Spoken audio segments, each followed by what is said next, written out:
Most, अब फिर से बोल देता हूँ यहाँ पे, एक बोल देता हूँ मोस्ट, एक बार और बोल देता हूँ मोस्ट, ठीक भाई, ये होता है IMP इम्पॉर्टेंट। अब बाय भी लिख लो, पेपर में आए तो आप बता देना SSP। अब एक चीज याद रखना, जो मैंने आपको ऊपर बताया वो होमोजीनियस, हेट्रोजीनियस और यहाँ पे मेथड ऑफ सेपरेशन, कौन कौन सा मेथड ऐसा है वाले को आप ना वेरी वेरी इंपॉर्टेंट मार्क कर लो। और ये हमेशा, चाहे आप 9th क्लास में DU के बच्चे हो या यहाँ पे CBSE CBSE है ना, सेंट्रल बोर्ड के हो, या आप किसी प्राइवेट स्कूल के हो, भाई साहब आप ये क्वेश्चन जरूर करना, होमोजीनियस और हेट्रोजीनियस। यहाँ पे आप आई होप आप सब ठीक होंगे गाइस। ये जो है आपके साइंस के पार्ट 2 है 9th क्लास के, जो कि मोस्ट इंपॉर्टेंट क्वेश्चन होंगे, जो आपका 15 फरवरी को जो एग्जाम है, 15 फरवरी को नेचुरल साइंस का भाई डंका बजा देना। उसके बाद आपका इंग्लिश का पेपर है, फिर सोशल साइंस का, फिर मैथ्स का, फिर हिंदी और फिर संस्कृत। अगर यही डेट शीट है तो कमेंट करके जरूर बताना। चलो मुद्दे की बात पे आते हैं। सबसे पहले आप ये चीज़ याद रखो, साइंस के जितने भी प्रीवियस ईयर में मैंने करवाए हैं उसके हमेशा 70 से 80% आपके क्लास हो जाएंगे पेपर, ये मैं इतना गारंटी दे रहा हूँ। विश्वास ना हो प्रीवियस पेपर जाकर देख लो, वीडियो डली होंगी। जो लास्ट ईयर 9th वाले बच्चे थे, 9th में वो है, उनकी लाइव क्लासेस चलती हैं, आपकी रिकॉर्डेड क्लासेस मिल रही है। फिर भी कोई दिक्कत परेशानी हो, आप लोग डिस्क्रिप्शन में लिंक होगा व्हाट्सएप ग्रुप का, ज्वाइन कर लेना, मुझे आप लोग मैसेज कर देना, जैसे टाइम मिलता है मैं आपको रिप्लाई कर दूंगा, ठीक है। पहली बात ये हो गई। देन आफ्टर ये आपके पार्ट 2 होगा, मतलब कि एपिसोड नंबर 2 साइंस का होगा, ये बात समझ जाना यहाँ पे। इसके अंदर में पहला मैं ऑलरेडी करवा चुका हूँ, वो नहीं देखे हो जाके देख लेना, उससे बाहर कुछ नहीं आता है। अगर आता है तो आप करने के लिए सक्षम होगे, क्योंकि उसके नियर बाय के क्वेश्चंस आपको ऑटोमेटिक आता होगा, क्योंकि आपको मैं वो चीज़ उसमें बता चुका हूँ कि करना क्या है। समझ रहे हो बात को यहाँ पे? चलो ये बात हो गई। उसके बाद इसके अंदर बहुत ही ज़्यादा पेपर आएंगे। आपने प्रैक्टिस सेट, आपने देखा प्रैक्टिस सेट वाली जो मैंने बताया था आप लोग को, प्रैक्टिस सेट कैसे डाउनलोड कर सकते हो। और जो इस बार DU के हो, CBSE को हो, KV को हो या आर्मी पब्लिक स्कूल को 9th क्लास के बच्चे हो, चाहे प्राइवेट को हो, गवर्नमेंट को, सेमी गवर्नमेंट हो, कहीं का भी हो, भाई ये चैप्टर बहुत ज़्यादा इंपॉर्टेंट होगा। क्योंकि आपको पता है चाहे पब्लिक स्कूल में हो चाहे गवर्नमेंट स्कूल में हो, आपके बुक NCERT यूज होना शुरू हो जाता है। और ये NCERT के टॉपिक है जो कि आपको चैप्टर नंबर 2 दिख रहा है। इतनी बात ओके है। चलो अब आगे मेरी बात सुनो ध्यान से।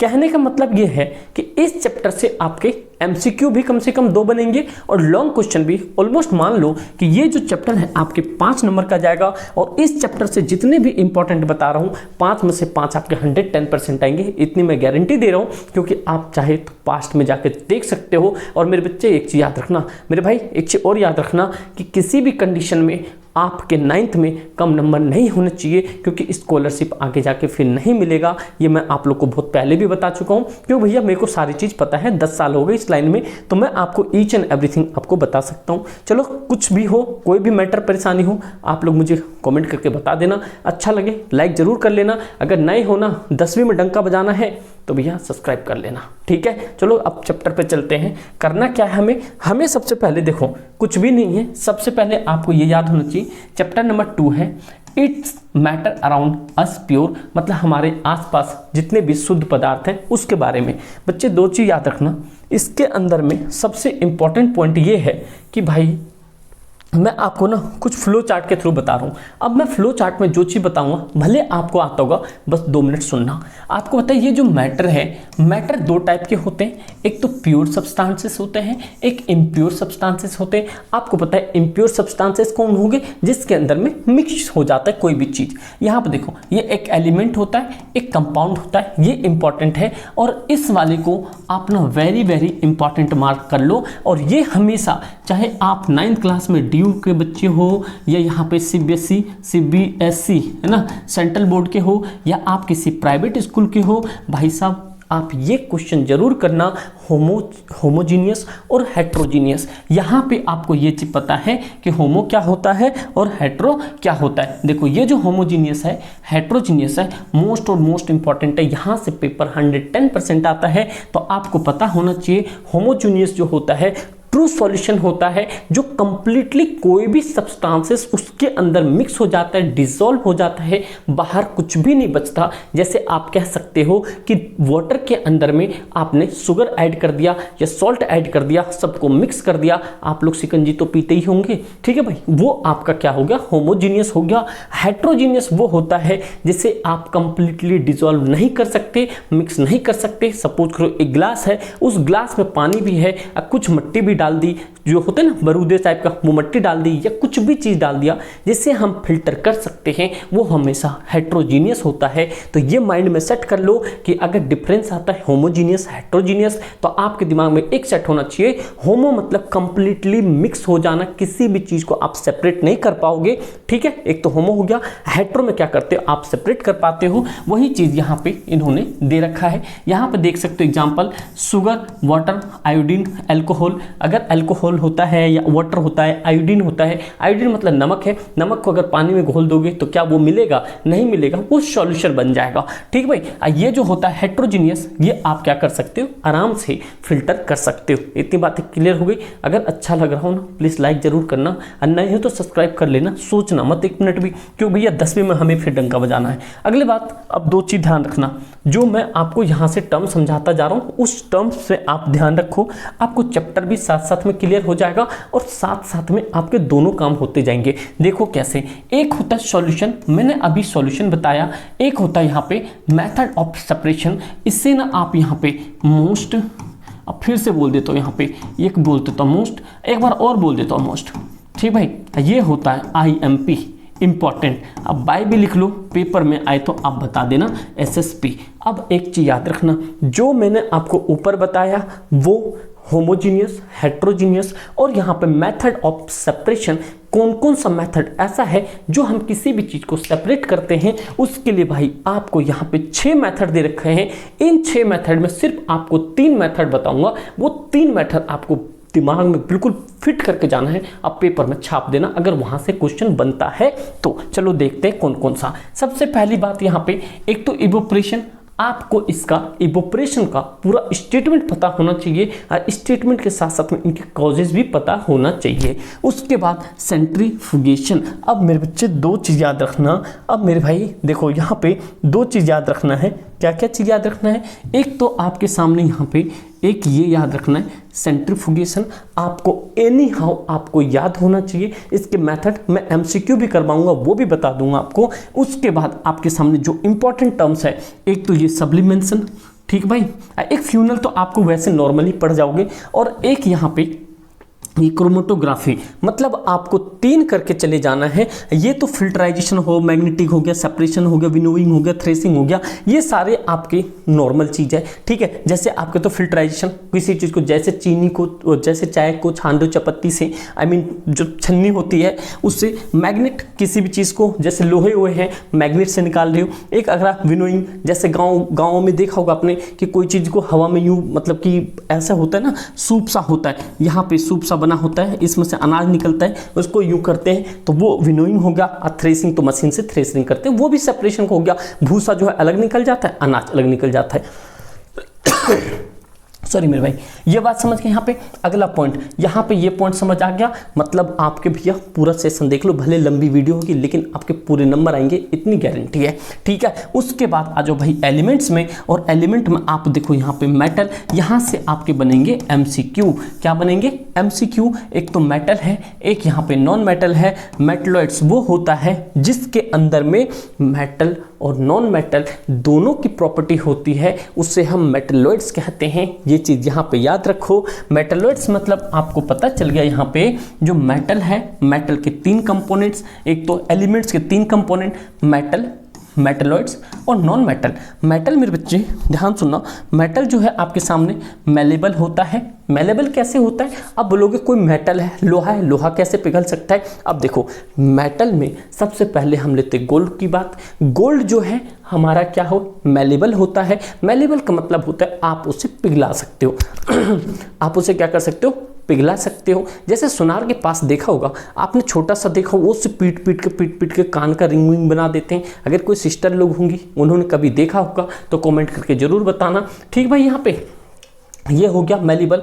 डक्टाइल हो गया, good conductor of heat and electricity होता है, जैसे copper, silver, gold and sodium. ये सारे के सारे क्या है, मेटल है। अगर आप लोग को आता है, अगर आपने दूसरा चैप्टर पढ़ा है, तो मुझे सोडियम का एलिमेंट का जो सिंबल होता है ना, सिंबल बताना, सोडियम का सिंबल मुझे कमेंट करके बताना, कैपिटल स्मॉल जैसा भी हो, कीबोर्ड में अपने ध्यान से टाइप करना। तो आपका एक यहाँ से होमवर्क है कि इसका सोडियम का एलिमेंट सिंबल बताना है। ये बात क्लियर हो गया बच्चे। अगला देखो, नॉन मेटल जो है तो यहाँ पे नॉन मेलेबल होता है, जस्ट इसके अपोजिट डाल दो यहाँ पे।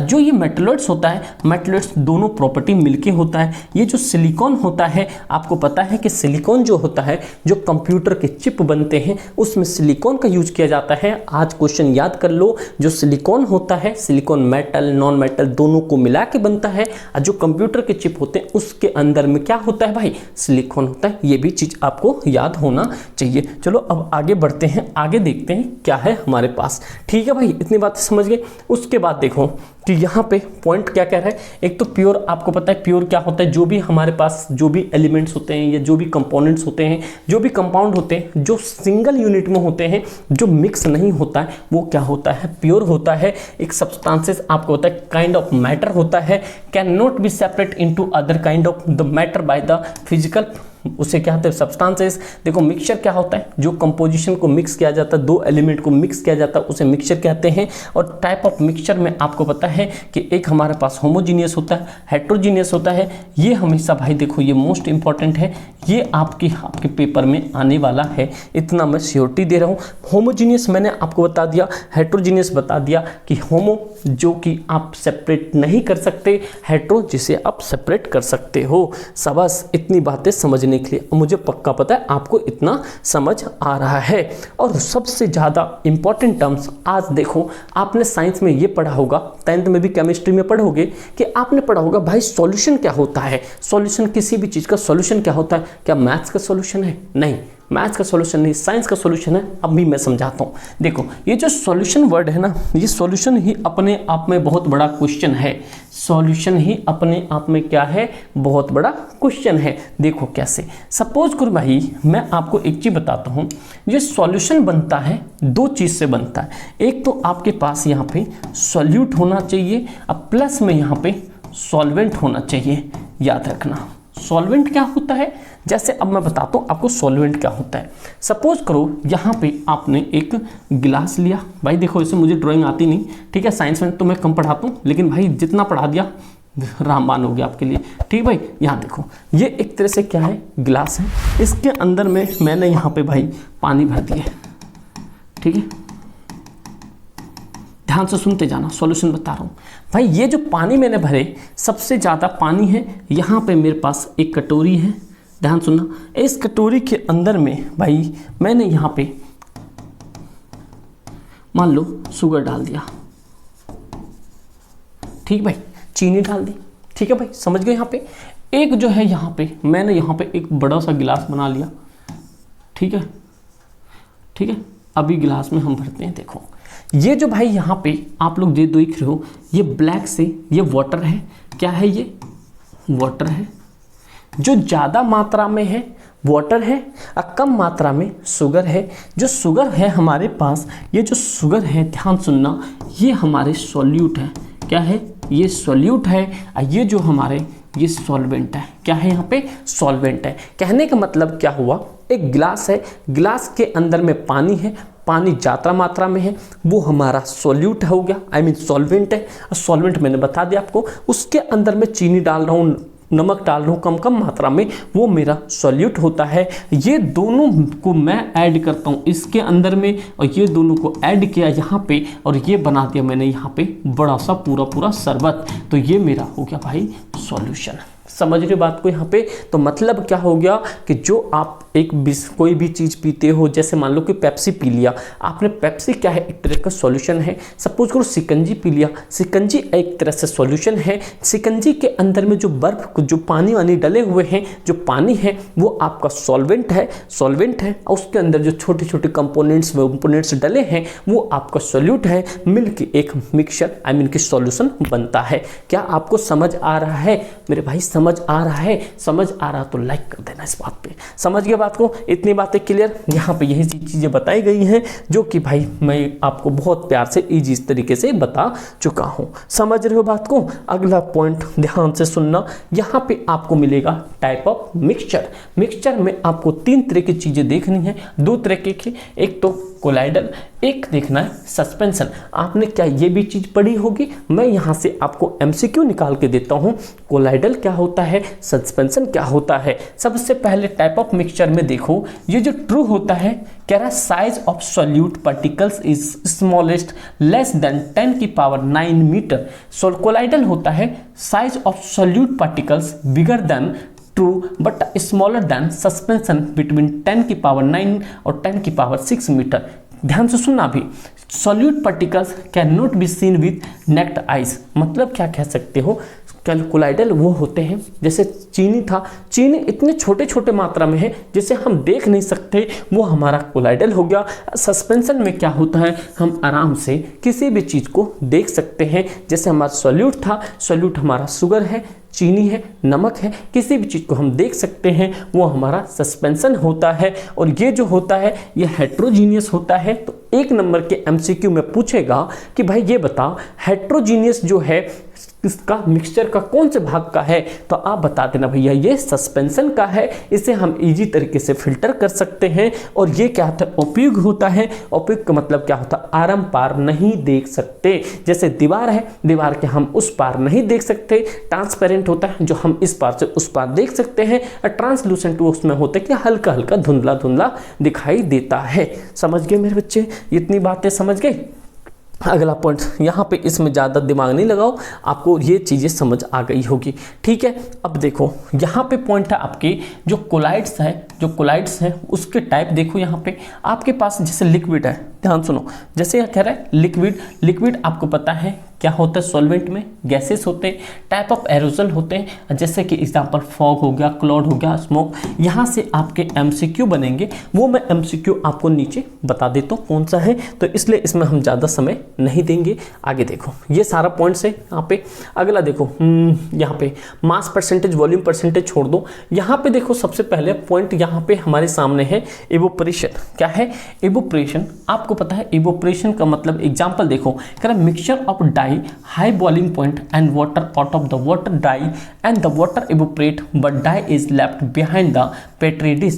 ये जो पूरा एक सीन बता रहा है, कोई चीज डेवलप हो रहा है, जो ये भाप बन के ऊपर उड़ रहा है, लेकिन जो डाई है इसी में बच गया। मतलब क्या हुआ, एवोपरेट होना, किसी भी चीज को वाष्प के रूप में ऊपर उड़ जाना, और जो उसका मेन एलिमेंट कंपोनेंट है वो वहीं पे रह जाना, उसे हम कहते हैं इवोपरेशन। इसके कॉजेस अभी आपको बता दूंगा कि कॉजेस क्या क्या है, वो भी आप करके जाना। उसके बाद जो सबसे ज्यादा इंपॉर्टेंट टर्म्स है मेरे भाई, वो इंपॉर्टेंट टर्म्स सेंट्रीफ्यूगेशन। सेंट्रीफ्यूगेशन भैया इस चैप्टर का सबसे ज्यादा इंपॉर्टेंट टर्म्स है। सेंट्रीफ्यूगेशन में आपने देखा होगा, सेंट्रीफ्यूगेशन एक होता है सेंट्रीपिटल। क्या होता है? एक तो सेंट्रीफ्यूगेशन जो आपके सामने है, एक होता है सेंट्रीपिटल, जिसके अंदर में क्या कर सकते हो आप, किसी भी तरह का जो डेंस पार्टिकल है, यहाँ पे देख लो, यहाँ से एग्जाम्पल बहुत इजी हो जाएगा कि separation of cream from milk, ये क्या होता है? सेंट्रीफ्यूगेशन होता है।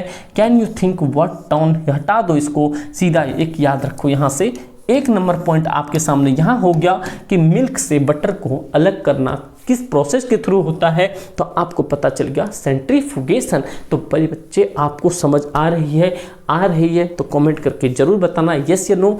बस आगे मैं आप लोग को जितना भी हो सकता है मैं करवाने की कोशिश करूंगा।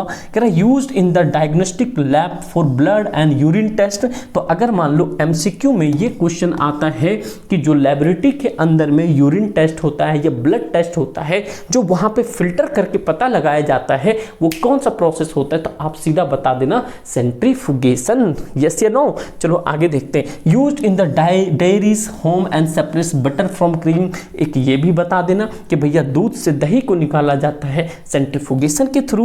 एक होता है used in washing machine dry to sequence and water from the cloth, मतलब कि कपड़े को निचोड़ देना। आप देखा होगा जो वॉशिंग मशीन में घूमता रहता है, जो ड्राई होता है, वो किसके वजह से होता है? सेंट्रीफ्यूगेशन। क्या आपको तीनों चीज याद है? एक बार आइज क्लोज करो और एक बार अपने आप को याद करने की कोशिश करो। बटर फ्रॉम मिल्क, सेंट्रीफ्यूगेशन, ठीक है। Washing machine, centrifugation. अब एक चीज और याद रखना, जो लेबोरेटरी होता है, ब्लड टेस्ट होता है, यूरिन टेस्ट होता है, वो भी किसके वजह से होता है, वो इसी की वजह से होता है। समझ रहे हो? अभी तो इंपॉर्टेंट क्वेश्चंस बाकी है, ठीक है। आगे देखो, इतना पॉइंट हो गया। उसके बाद सेपरेशन फ्रॉम फ्यूनल। आप ये चीज एक बार इजी तरीके से देख लेना, इसमें ज्यादा कुछ नहीं है। Water from the oil can be separate by the first opening the stop cock until water is remove into the beaker. आप इतना याद रखना, वाटर फ्रॉम द ऑयल मतलब कि जब भी कभी भी आपने देखा जो वाटर होता है, मतलब तेल के ऊपर गिर जाता है तो तेल ऊपर हो जाता है या किसी तरह का, वो क्या होता है, फ्यूनल के वजह से होता है। समझ गए बात को? चलो ये आप पढ़ लेना। सब्लिमेशन आपको कैम्फोर वाला याद होगा, जो अमोनियम क्लोराइड होता है। एक ये भी इंपॉर्टेंट टर्म याद रखो, जो सब्लिमेशन है यहाँ पे क्या कहा जाता है, एन मतलब एन ये होता है, ये NH4Cl, मतलब इसे कहते हैं अमोनियम क्लोराइड, दे रखा है देखो, अमोनियम क्लोराइड NaCl, मतलब जो सॉल्ट होता है, mix can be easily separated by heating so NH4Cl sublimation but common salt remain behind। मतलब अगर सपोज करो इसको यहाँ पे ये चाइना डिश है, 9th 10th में भी पढ़ोगे, यहाँ पे ये जो यहाँ से हीट करके ये तो बाहर निकल के इवोपरेट हो गया, लेकिन यहाँ जो बच गया ये हमारे पास अमोनियम क्लोराइड, इट मीन्स की सॉल्ट, हमारे पास सॉल्ट जो है वो बच गया है। तो ये भी टर्म आप याद रखना कि जो हमारे पास सब्लिमेशन होता है, जो NH4Cl अमोनियम एंड क्लोराइड जो होता है NaCl के साथ, मतलब कि जो इसको हीट करने पे इजिली जो होता है NH4Cl सब्लाइम, मतलब sublimes but the common salt remain sand. तो मतलब आप ये भी पॉइंट याद रखना, यहां से पॉइंट अगर बनता है तो याद रखना NH4Cl मतलब कि ammonium chloride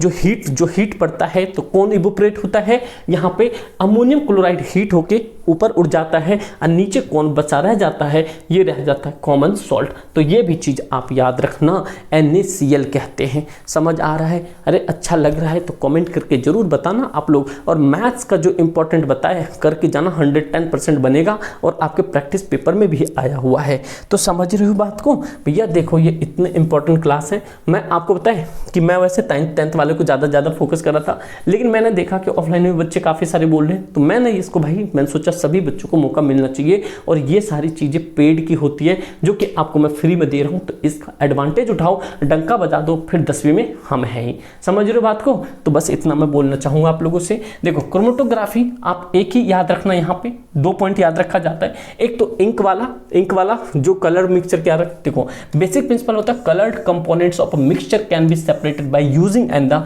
adsorbent on the they adsorbed and the different rate। मतलब कभी भी कलर कंपोनेंट को, मिक्सचर को सेपरेट किया जाता है तो किसके द्वारा, क्रोमेटोग्राफी के द्वारा।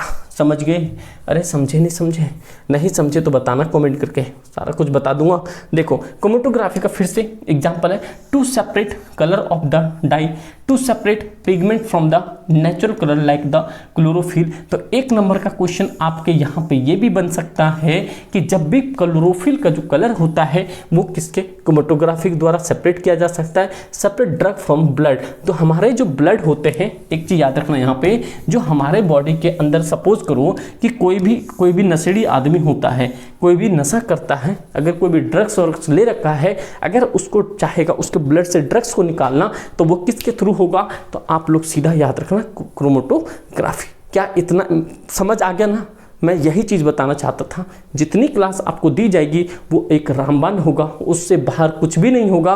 क्योंकि मैं एक चीज़ में बिलीव रखता हूँ भाई, ध्यान सुनना, कि कम समय में ज़्यादा चीज़ और बच्चे को वो एग्ज़ाम में यूज़फुल हो। क्योंकि मेरा एक स्टेटमेंट है, 10th वाले का देखा होगा कमेंट, तो टाइम इक्वल्स टू हमेशा होता है मनी, और आज से इसको सेव करना शुरू कर दो। अपना टाइम इन्वेस्ट वहाँ करो जहाँ से आप कुछ गेन कर सको। यस या नो? अगर चाहते हो यस, आपका सब मतलब आप इस चीज़ को सपोर्ट करते हो तो यस कमेंट करके जरूर बताना। समझ गए यहाँ पे?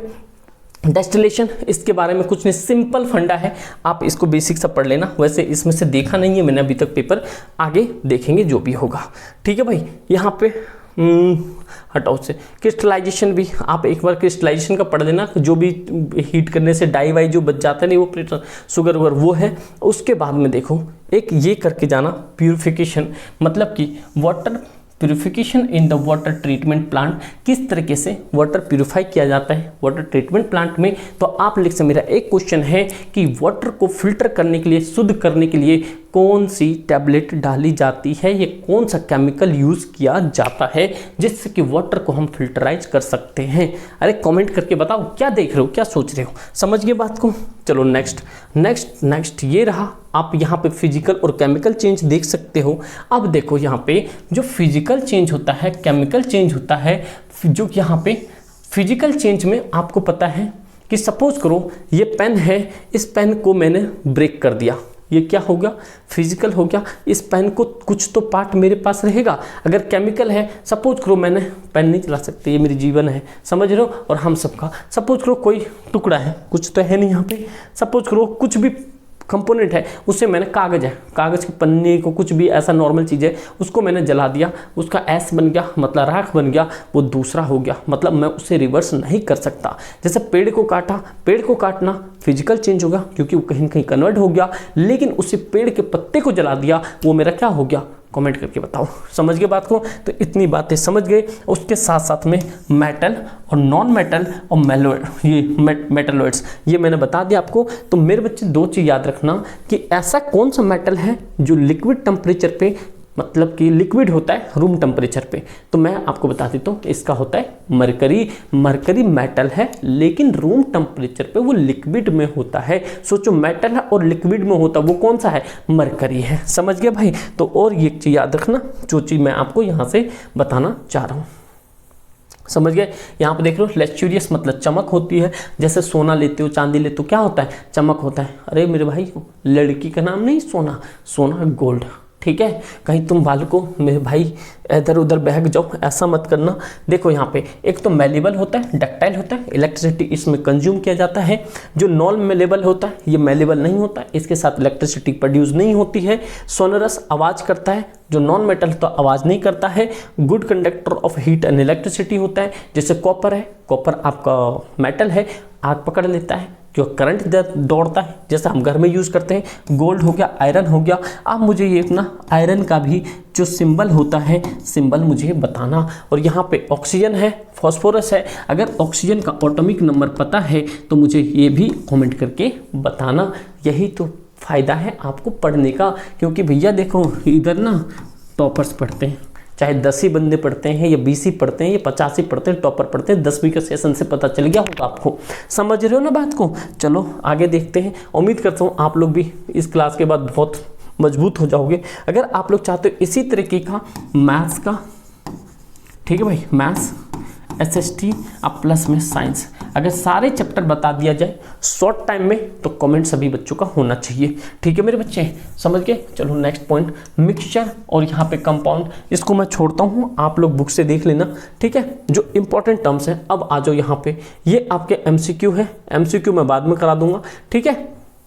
यहाँ पे देखो शॉर्ट क्वेश्चन है, आपके शॉर्ट क्वेश्चन दिख रहे हैं यहाँ पे, देखो शॉर्ट क्वेश्चन है। इन शॉर्ट क्वेश्चन में आपको ध्यान देना है कि जो जो क्वेश्चन मैं अब आपको बता रहा हूँ, बेसिक चीज़ें कवर हो गई होगी, आपकी रिवीजन हो गया होगा। अब क्वेश्चन सुनो क्या क्या है। देखो कह रहा what you meant by the मतलब क्या, कॉन्सेंट्रेशन ऑफ सॉल्यूशन, इसे भी आप छोड़ दो। एक ये तीसरा क्वेश्चन आप इंपॉर्टेंट मार्क करो। इस तरह के क्वेश्चंस आपके पेपर में आएंगे, समझ रहे बात को। यहाँ पे अगला लेते हैं, यहाँ पे dissolve water using separation fuel. फिर कह रहा है if I describe the pressure and explain crystallisation solution prepared, ये हटा दो यहाँ पे। व्हाट इज द क्रोमेटोग्राफी, आप एक ये भी करके जाओगे, ठीक है भाई। 8वें नंबर का सवाल, क्योंकि ये इंपॉर्टेंट टर्म्स है, ठीक है। उसके बाद ये दोनों तीसरा और 8वां, क्या समझा मैंने, तीसरा और 8वां इस तरह के सवाल करके जाना है।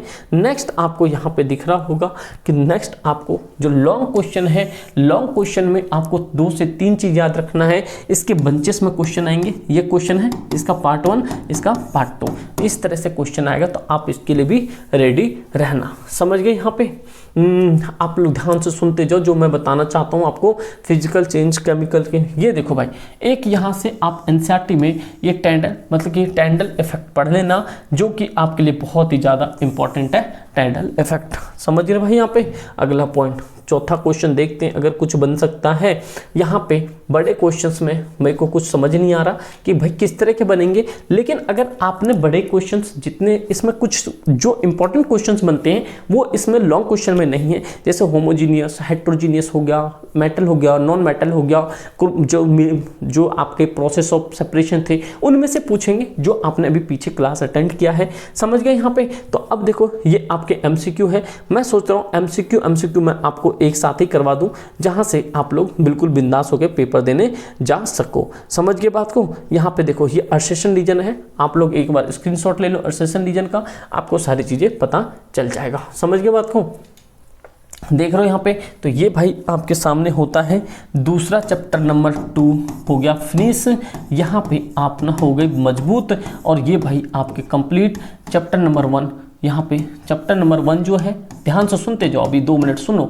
Chapter number 1 complete, chapter number 2 complete. आपके पास इतना पॉइंट मैंने बता दिया। मैथ्स में 2-3 क्वेश्चंस मैं आपको इंपॉर्टेंट करवाई दिया जो पेपर में हूबहू क्वेश्चंस लड़ेंगे। तो भैया उम्मीद करता हूँ आप इतना समझ गए होंगे। मेरे भाई मेरी बहन, आप लोग को अच्छा लग रहा हो तो प्लीज़ अपने दोस्त यार में शेयर जरूर करना।